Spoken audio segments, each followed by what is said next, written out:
Asalaamaaleykum ñu ngi leen di nuyu di leen ziare di leen bëggee bu baax a baax ravi de vous retrouver encore une fois sur votre chaîne A2S Pro avec un immense plaisir comme on a l'habitude de le faire di wax sur ce qui concerne l'actualité au Sénégal rawatina nag actualité politique bi tey nag dañuy wax ci ki nga xam ne moom mooy El Hadj Bécaye Mbaye nekk koo xam ne sama kóllëre la man ak moom xamante nañ bu yàgg depuis Walfadjri parce que on a travaillé ensemble maanaam sama collègue la woon.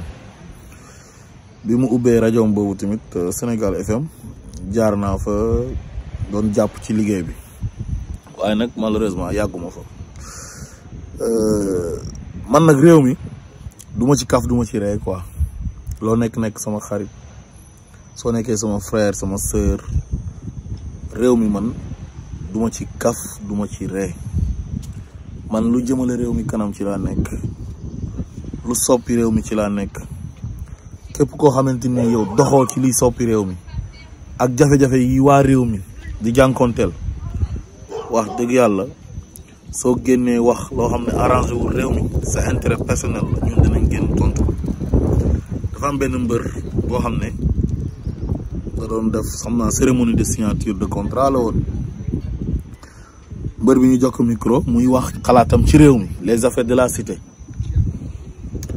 bi mu waxee commencement bi Bécaye Mbaye waxu ko dara mais bi mu tuddee Ousmane Sonko rek ci la ko Bécaye Mbaye ne ko booy bu ñu fontoo dama lay coupé coupé ma micro bi déjà loolu c'est du manque de respect notoire nit da ngay jox nit ñi cër kooku sénégalais la am xalaatam ci réew mi di ko wax mu am benn occasion boo xam ne bu waxee sénégalais yëpp dinañ ko dégg message am dina jàll mu jàllale ko xasul kenn saagawul kenn waxul kenn lu ñaaw def ne jafe-jafe yi am Sénégal yëpp Macky Sall la injustice bu ñuy teg ci kaw Ousmane Sonko yëpp Macky Sall la loolu la bëggoon a wax nee na Macky Sall bu bëggee mbir mi jeex dina jeex waaye Ousmane Sonko nag moo nekk ni koo xam ne moom dañ ko marginaliser biir Sénégal mooy groupe bu ndaw groupuscule bi nekk foofu nga xam ne ñoo ànd ak Macky Sall tié en otage 17 millions de Sénégalais te groupe boobu noonu il est composé des communicateurs traditionnels de soi-disant chefs religieux parce que yàgg naa leen wax ne leen chef religieux dëgg ci jamono jii ñu nekk warul ànd ak Macky Sall su fekkee ne li nekk ci alxuraan ji jàng na ko mokkal hadis yonent bi sallallahu alayhi wa sallam ay jàngaleem waroo ànd ak nit ku ñuy wax Macky Sall ci jamono ji ñu nekk parce que amul benn jikko bu nekk ci Macky Sall tey bu yàlla gërëm ci alxuraan jikko yu mu yore yëpp ak acte yu muy pose yëpp yàlla da ko rëbb ci alxuraan yonent bi daf ko rëbb ci hadis yi amul benn jikko tamit boo xamante ni Macky Sall yore na ko jamono ji boo xam ne yonent bi gërëm na ko ci hadis yi kon al ulama warasatul anbiya sëriñ dëgg mooy ki nga xam ne moom moo doon yonent yi te ku doon yonentu doo ànd ak buur boo xam ne dafay dal ci kaw askanam xaaj askanam di acharné wu ci ñenn ñi ànd ak ay procureur u bandeem di jàpp ay nit di leen tëj di leen jiñ ay force spéciale di leen jiñ ay commando di leen jiñ ay terroriste te ñooñu moom moo leen waroon a sécuriser moo waroon yore seen kaaraange waaye buur boobu dafa xaaj dëkk ba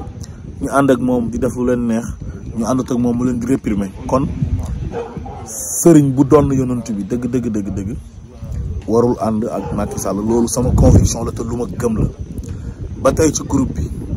wax naa communicateur traditionnel wax naa soi-disant chef religieux am na ay journalistes ay soi-disant chroniqueurs am na ay politiciens yoo xam ne ñoom seen métier mooy politique amuñ métier c'est des pouvoiristes ay transhumants yu bon yoo xam ne pour ñoom politique mooy da ngay nekk ci nguur gi di noos am ay poste di séddoo am ay privilèges ak ay avantages te mbir mi du loolu mbir mi sacerdoce la war a nekk dafa war a nekk loo xam ne da nga koy def ngir bëgg sa réew ngir patriotisme ne man kat réew mi sama réew la dama kaa bëgg dama koy liggéeyal te yàlla tax soxlawuma dara ci réew mi lu dul sama salaire ak sama ay indemnité yi nga xamante ni droit la waaye ñëw yore réew di sàcc xaalis waa réew mi di gën a pauvre di gën a ndóol moo tax nag xeet yooyu du ñu bëgg Ousmane Sonko ba ci Bécaye Mbaye mi nga xam ne moom it ci système bi la bokk parce que nee na communicateur traditionnel la te man damaa gisut njëriñu communicateur traditionnel ci Sénégal seen bopp rek lañ fa nekkee seen bopp lañ fa nekkal lijjantiwul Sénégalais yi te xëy na mën naa am tamit dafa bëgg lu neex waayam ji El Hadj Ndiaye nedda ko bandum xam nga El Hadj Ndiaye moom nedda ko bandum la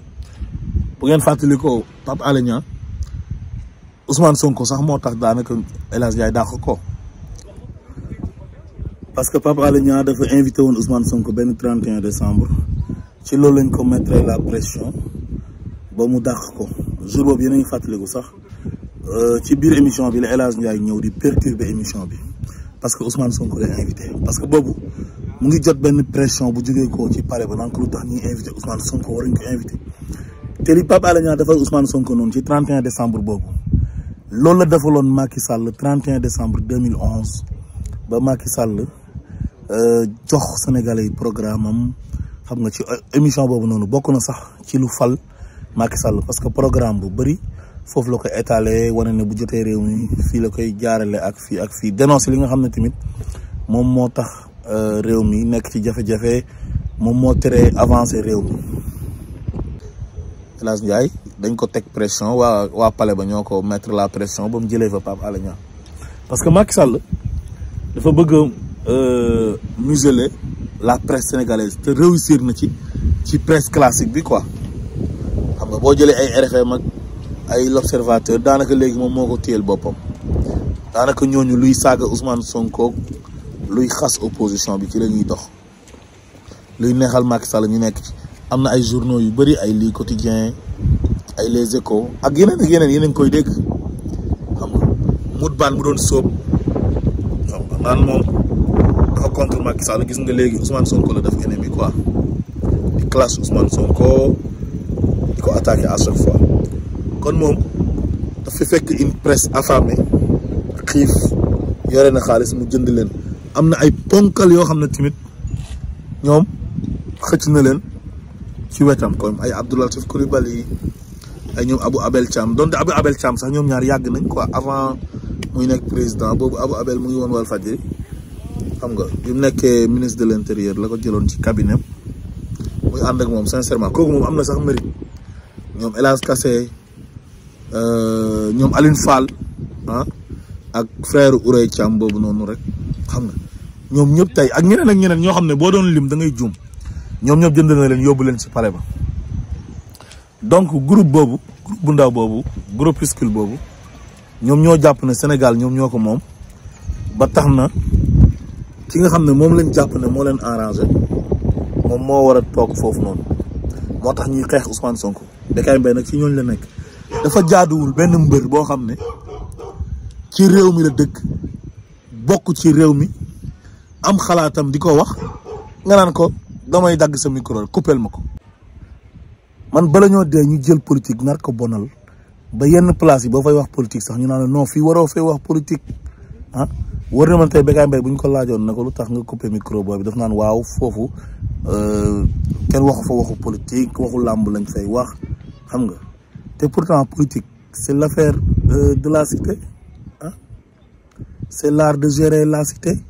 politique rek la ñu war a waxtaanee parce que moo tax réew mi di dox mooy doxal dëkk bi ñi nga xam ne ñoom la ñuy fal ay politiciens lañ politique ñoom dañ ko bëgg a salteel parce que ñi fi nekk depuis 1960 ba léegi waa système bi ñoom ñoo ko salteel waaye politique lu war a set la yonent bi sallallahu alayhi wa sallam da doon politique ba diina ji taxaw politique bu setee dara gënu ko waaye dañoo jël politique salteel ko ba mu salte ba képp koo xam ne da ngay wax sax ñoo yow politicien nga ñoom politicien seen biir sax dañuy xasante naan politicien nga wala benn waay boo xam ne yëngatuwul ci politique bu waxee faral Ousmane Sonko war a mu clash Macky Sall sax ñu ne waaye yow kii politicien la su dee imam la ñu ne waaye yow kii dafa nekk imam kii du politicien te pourtant imam war na mën a def politique sëriñ war na mën a def politique su fekkee politique bi yonent bi doon def la mooy politique bu set doo fen doo wor doo sàcc loolu mooy politique bu baax ba pare di defar dëkk bi li sénégalais yi moom nga leen koy jox di ko delloo ci Sénégal di defar réew mi loolu mooy politique bu baax. su ma doon mbër bi dama naan ko yow yaay kan yow ba may coupé yow li ma bëgg a wax dama koy wax parce que ñoom lu ñu bëgg a wax ñu ngi koy wax ah. heure boo leen talalee micro ñu naan dañuy analyser situation politique gu réew mi ñu ngi gaaruwaale Ousmane Sonko di def les éloges de Macky Sall parce que Macky Sall moo yore nguur gi moo yore poste yi moo yore décret yi te ñoom ñëpp koo ci gis am na xaritu ministre wala xaritu benn directeur général boo xam ne léeg-léeg mu jaar fa gis ko soxlaam kooku fajal ko jox ko ay enveloppe te xaalis boobu mu koy jox xaalis sénégalais yi seen làmb ji ñu jël ko maanaam politiser ko làmb ji benn mafia la boo xamante ni tey moo ko téye parce que dañ ko politiser parce que Macky Sall dafa am problème mu nit problème mu mbooloo la am moo tax fépp fu mbooloo di nekk dafay ñëw dugal fa loxoom gis nga jël Gaston Mbengue mu koy tëggal ay làmb xam nga di jël ay yeneen promoteur créé leen ñuy tëgg ay drapeau yenn politiciens yeeg yooyu noonu te làmb ji normalement bu jaaroon yoon dëgg-dëgg gestion bi bu jaaroon yoon làmb ji mën na di fay boppam parce que su amee gestion bu baax dañuy dem uti ay sponsor ba pare image bi ñu rafetal ko taaral ko ba nga xam ne sponsor yi nga xam ne ñëwoon nañ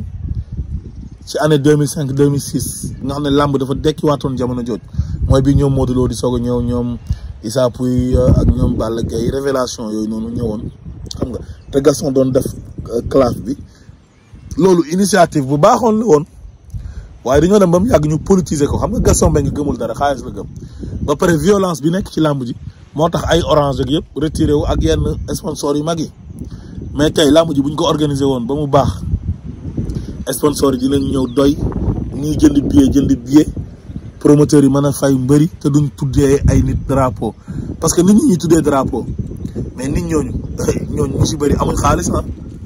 soo nekkee ministre te mosoo entreprendre yore woon entreprise kenn xamee wu la woon liggéey lu dul politique moo tax nga am xaalis kon déjà xaalis boobu da nga kaa sàcc te wax dëgg yàlla bu ñu yemoon seen salaire bu ñu leen tuddee làmb mën nañoo joxe xanaa lu ëpp seen salaire wala ñu joxe seen salaire toog te li ñuy joxe day dem ba mat 10 fois seen salaire donc kon làmb ji mafia la ñu ci nekk mafia lañ te gis nga mbër boobu noonu doon wax bay wax naan Macky Sall problème yëpp moo ko fi indi bu fekkoon ne bëgg na mu jeex gis nga bu waxoon ne maa ngi gërëm Marième Faye Sall première dame ak a baax maa ngi gërëm jëkkëram président Macky Sall ci chantier yi bëgg nañ sax mu am 3e mandat ku noonu Bécaye di ko ñemee dagg parce que ñoom noonu lañ mel ci système bi lañ bokk Ousmane Sonko daal mooy nit koo xam ne daal moom daal kenn du ko tudd moom daal dañ ko marginaliser daal am benn mépris ci moom te loolu jaadu Ousmane Sonko tey bu xëyoon nekk président nga gis leen ñoom ñëpp ñu soppeeku dem di sukk di raam wala ñu tàllal leen micro ñu naan waaw nañ ñaanal le président Sonko parce que yàlla moo ko fi teg nguur yàlla moo koy joxe réew mi jàmm lañ fi bëgg. gis nga Macky Sall avant muy nekk président ñoom ñii ñëpp dañ ko doon daw ñemewuñ ko woon parce que boobu ña nga dem làqatu ci Ablaye Wade am nañ ay copains ci gars yi Ablaye Wade yi dañ doon bañ a affiché ak Macky Sall gars yi Ablaye Wade yi gis leen xañ leen yenn intérêt yi yenn privilège yenn avantage yi kon ñii gëmuñ dara ci seen bopp rek lañ nekk réew mi dox ak ñàkk dox ñi ngi nekk ci inondation yi nit ñi di xiif ak dëkk yu amul ndox yeeg yu amul courant yi seen yoon nekku ci ñoom daal na seen poos yi fees ñu tabax seen kër gu rafet yore seen oto yi tooy yore seen ay jeeg yu baax sénégalais yi di pauvre ñoom groupe bu ndaw boobu ñuy séddoo réew mi ku wax ñu ne da ngaa bëri fitna da ngaa xamadi bëggoo jàmm ci dëkk bi te ñoom ñoo bëggul jàmm ci dëkk bi parce que ñoom yéenewuñ dëkk bi am jàmm pour dëkk bi am jàmm il faut que tey ñu am njiitu réew bu jub boo xam ne li sénégalais yi moom da koy jël mu delloo leen ko nga xam ne pauvreté dootul am Sénégal waruñoo ñàkk parce que c'est un pays riche réew boo xamante ni am na ressources yëpp ressources yooyu benn rek France amu ko ci benn Sénégal ressources yu mu am yëpp pétrole gaz zircon fer phosphate benn rek laa la wax France amu ko ci te Sénégal dañoo am ay ressources minières xam nga am ay ressources halieutiques am 700 kilomètres de côte ñu am ko ci géej ci réew boo xamante ni bëriwul nit am jant kon lan moo ñu manqué mooy njiitu réew bu jub ànd ak équipe bu jub xoolal or bu ñu am Sabodala or boobu yéen est-ce que xam ngeen ban njëriñ la amal Sénégal yéen mas ngeen a gis ñu ne xaalis bii nii def nañ ko fii ci oru Sabodala bi la jógee est-ce que mas ngeen kaa gis zircon bu ñuy exploité Diogo mas ngeen a gis ñu ne xaalis bii ci xaalis bi ci exploitation wu zircon bi la du ngeen xamu leen ci dara lii moo tax ñu leen di yee di waxtaan ak yéen pour bëgg ngeen yeewu am conscience ñii benn groupe bu bandi lañ association de malfaiteurs bu ñëw nekk au sommet de l'État nekk ak seen ay xarit di séddoo réew mi di nekk ay multimilliardaires laa la wax multimilliardaires lañ bàyyi leen yéen ngeen di pauvre moo tax bu ñuy wax ak yéen da ngeen ñoo war a déglu xam ne li ñuy wax nii yëpp su ngeen yeewoo seen jàmm lay doon seen jàmm lañ leen bëggal Sénégal tey bu ñu amoon njiit yu baax pauvreté daf fay jeex kenn dootul sonnati mais ñoom lu ñu bëgg mooy gis ay nit di sonn ñu jël seen xaalis bu ñu sàcc ba pare di leen ci dimbale di leen ci mosal dara ñu dem ba doomi président bi sax day jël xaalis moom te papaam nee na chômeur la dem ci banlieue bi ak ci quartier populaire yi nga xam ne dañoo pauvre ay Grand Yoff ak yooyu ak ay xaar yàlla di uti ay bandi di leen fay xaalis pour ñu semer la terreur ci dëkk bi ñooñu yore ay jaaseeg ay semmiñ di menacer nit ñi bëgguñ ngeen yeewu moo tax ñun dañoo bëgg ngeen yeewu su ngeen yeewoo ñoom seen mafia bii nii day tas seen oligarchie bi dafay tas parce que ñoom it neen ñooy facilité wante la tâche dimbalante seen biir bu ñu feebaree duñ fi fajoo seen doom yi duñ fi jàngee ñoom ñëpp ñu si bëri passeport diplomatique lañ amee fu ñu bëgg a dem dañ fay dem lijjantiwuñ leen yéen bu ngeen nekkee ci réew mi bu ngeen feebaree du ngeen mën a faju seen doom yi ci ay abri provisoire la ñuy jàngee Dakar rek Dakar amul eau potable ndox bu sell bu nit war a naan Dakar amu ko muy capitale sénégalaise boo xamante nag yeneen dëkk yi am na dëkk yoo xam ne teen la ñuy naan teen dëkk bu développé nit ñi danañ naan ci ay teen moo tax may kontaan ci xale yi primo votant yi ak primo inscrit yi nga xam ne ñoom ñëpp jóg nañ song li nga xam ne moom mooy commission yi pour mën a bindu ci liste électorale bi Macky Sall bu ngeen gisee mu jalgati li nekk ci code électoral bi waroon na def révision wu 6 mois parce que année bi nii du année électorale mooy 2023 bi révision bi normalement révision ordinaire la waroon nekk boo xam ne 6 mois lay def